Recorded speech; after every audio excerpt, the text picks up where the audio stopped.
بلاش يا عميلة تستخدمي معايا اسلوب انا السعر بره ارخص انا كده هروح، لا روحي. ما تكمليش الكلام، روحي. اسلوب الضغط ده لا، مش معانا.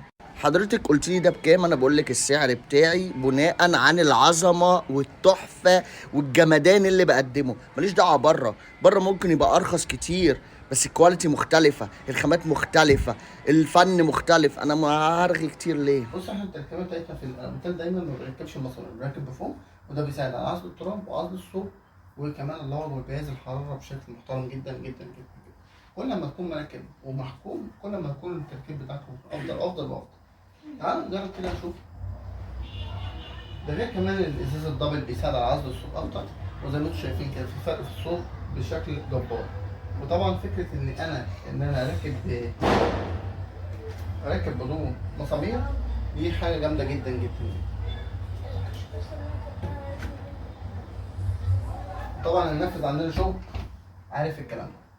الاغلاق محكوم جدا جدا عشان يعزل التراب والصوت والحشرات والمطر. طبعا عرقا. سلام عليكم.